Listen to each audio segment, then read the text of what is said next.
remaweb.info.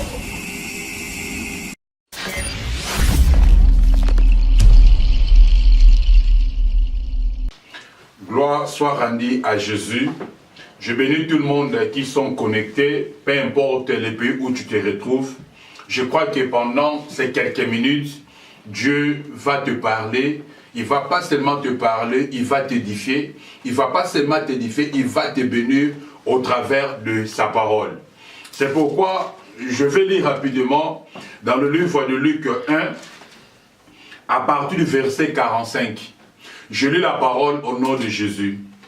La Bible dit, « Heureuse celle qui a crié, parce que les choses qui lui ont été dites de la part du Seigneur auront leur accomplissement. » Dans le contexte biblique, nous voyons la visitation de deux femmes, de Marie et Élisabeth. La Bible a dit, elles étaient deux cousines. Dieu avait visité Marie au travers l'enfant qu'on appelle Jésus. Et Dieu avait aussi visité Élisabeth au travers de l'enfant qu'on appelle Jean-Baptiste. Mais il y a des choses que la Bible est en train de nous interpeller. La Bible a dit que heureuse celle qui a crié, parce que les choses qui lui ont été dites de la part du Seigneur auront leur accomplissement. Je voulais insister à une personne ce soir. Tu sais, il y a des paroles qu'on attend dans nos vies. Il y a des promesses qu'on attend dans nos vies. Ton mari peut te promettre. Ta femme peut te promettre. Tes parents peuvent te promettre. Un homme de Dieu peut te promettre. Il y a aussi une promesse qui vient de la part du Seigneur. Mais parmi toutes les promesses qu'on reçoit, de la part des hommes, tout comme de la part du Seigneur, mais il y a des promesses que tu dois s'accrocher à ça. Il y a des promesses qui doivent s'attacher à ça.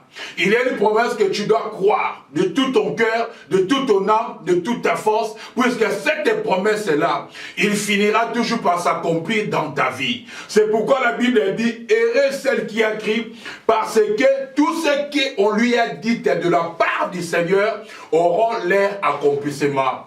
Je voulais t'encourager pour te dire que toutes tes promesses, toutes tes déclarations, toutes tes paroles que Dieu a parlé à propos de ta vie, que Dieu a prononcé à propos de ta famille, que Dieu a déclaré à propos de ton ministère, que Dieu a prononcé à propos de ton travail, à propos de ton épanouissement, à propos de ta stabilité, à propos de toutes les choses qui te concernent dans tous les domaines de ta vie. Cette parole-là, cette promesse-là, ça finira toujours par s'accomplir dans ta vie. Ça finira toujours par se matérialiser dans ta vie. Ça finira toujours par se concrétiser dans ta vie. Il y a un homme dans la Bible qui s'appelle Habakkuk. Habakkuk, il avait reçu une promesse de la part du Seigneur. Mais c'était arrivé à un moment, Habakkuk, il voyait les contraires de ce que Dieu lui avait dit. Les contraires de ce que Dieu lui avait promis. Ça arrive souvent dans ta vie, Dieu t'a promis la gloire. Au lieu que tu vois la gloire, il y a que l'humiliation qui t'accompagne. Dieu t'a promis l'élévation. Au lieu que tu vois l'élévation, il n'y a que les critiques qui t'accompagnent. Dieu t'a promis le mariage. Au lieu que tu vois les mariages, il n'y a que les célibats. Dieu t'a promis les enfants. Il n'y a que la stérilité. Dieu t'a promis le travail. Il n'y a que le chômage. Alors, lorsque tu vois les contrats de tout ce que Dieu t'a promis, tu n'es pas le premier. Il y a un homme qui s'appelle Habakkuk qui voyait ce que toi tu es tenté de le voir, tu es tenté d'expérimenter aujourd'hui. Mais qu'est-ce que Dieu a fait? Dieu a dit à Habakkuk, écris la prophétie, grave-la sur la table, afin qu'on la lise couramment. C'est une prophétie dont le temps a été déjà fixé. Même si ça tarde, attends-la, elle s'accomplira certainement, dit l'Éternel des armées. Je voulais t'encourager une personne ce soir. Peut-être tu es là, tu vois que ce que Dieu t'a promis, ça prend du temps. Ce que Dieu t'a promis, ça prend des jours. Tu commences à vivre avec des points d'interrogation. Tu commences à se poser tant de questions. Est-ce que c'est Dieu qui m'a fait parler, ou bien c'était mes sentiments, ou bien c'était un homme qui m'a fait parler? Mais si réellement, au fait fond de ton cœur, que tu es convaincu, ce que tu attends, c'est Dieu qui t'a dit. Même si tu vois les compteurs aujourd'hui, ne sois pas épouvanté. Même si tu vois les compteurs aujourd'hui, ne sois pas effrayé. Même si tu vois les compteurs aujourd'hui, n'abandonne pas, ne délaisse pas, puisque celui qui t'a fait la promesse est fidèle. Celui qui t'a fait la promesse, il finira par accomplir, il finira par réaliser tout ce que Dieu t'a dit. C'est pourquoi il a dit à Habakkuk que c'était une prophétie dont le temps a été déjà fixé. Je dis à une personne, tout ce que Dieu t'a parlé a été déjà fixé. Le temps, le jour, les dates, le minute, les secondes a été déjà fixé de la part du Seigneur. Toi, ce que tu dois faire, reste dans ton poste, reste dans la parole, reste dans la prière et continue à croire, continue à espérer, continue à croire, continue à espérer, puisque celui qui t'a fait la promesse, il finit toujours par l'accomplir, il finit toujours par les réaliser. Gloire soit rendue à Jésus. Tu sais, Abraham, lorsque Dieu s'est révélé à lui, Dieu a dit à Abraham, quitte ton pays, quitte ta patrie. Tu vas y aller dans un pays où je te montrerai. Je rendrai ton organe.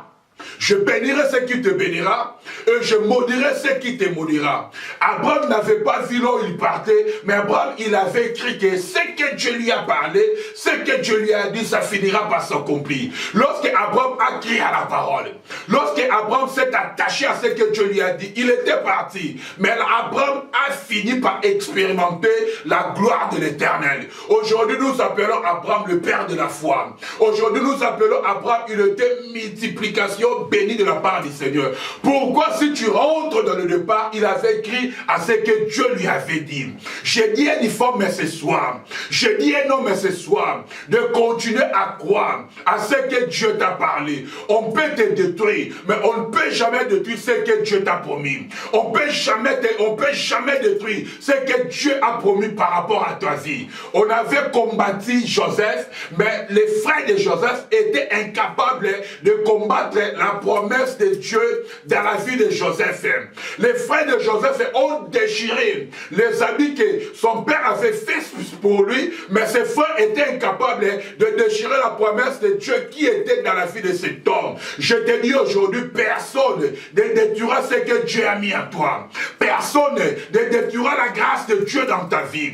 Personne ne détruira la promesse de Dieu dans ta vie. Personne ne détruira ce que Dieu a arrêté pour toi. Continue à croire. La Bible a dit la foi est une ferme assurance des choses qu'on ne voit pas, mais une démonstration de celles qu'on espère. Mais tu n'as rien vu, mais au fin fond de ton cœur, tu crois que moi, ma vie changera. Tu crois que moi, ma situation changera. Tu crois que moi, mon état changera. Tu crois que moi, ma santé changera. Tu crois que moi, mes projets changera. Tu dis au fin fond de ton cœur que plus rien ne sera comme avant, puisque celui qui m'a parlé, celui qui m'a fait la promesse, je dois continuer à croire à sa parole, à croire à ce qu'il m'a dit, à croire à ce qu'il m'a promis. Ce que tu crois, c'est ce qui va arriver. Ce que tu crois, c'est ce que tu verras. Ce que tu crois, c'est ce que tu toucheras. Ce que tu crois, c'est ce que tu expérimentes et tu vas expérimenter tout au long de ta vie. Je voulais prier pour toi pendant une minute là où tu es. Je sais que tu as une promesse de la part du Seigneur. Mais je vais prier afin que cette promesse se déclenche ce soir. Crois seulement, quelque chose va se passer ce soir dans ta vie. Je prie maintenant pour ta vie. Par le nom puissant de Jésus, le Dieu qui avait parlé à Marie, le Dieu qui avait parlé à Élisabeth, ce jour-là, Marie s'est posé des questions. Comment cela se fera-t-il? Mais tu avais dit à Marie, l'ombre du Tout-Puissant et le Saint-Esprit te comblera. Laisse que le Saint-Esprit comble et enveloppe. En fait, que la promesse que tu as accordée à ton peuple devient oui et amen, de maintenant et à jamais. Je bénis ta vie, je bénis tes projets, je bénis ta santé, de maintenant et à jamais, par le nom puissant et glorieux de Jésus, ainsi prié par la foi. Amen. Que Dieu vous bénisse. Amen.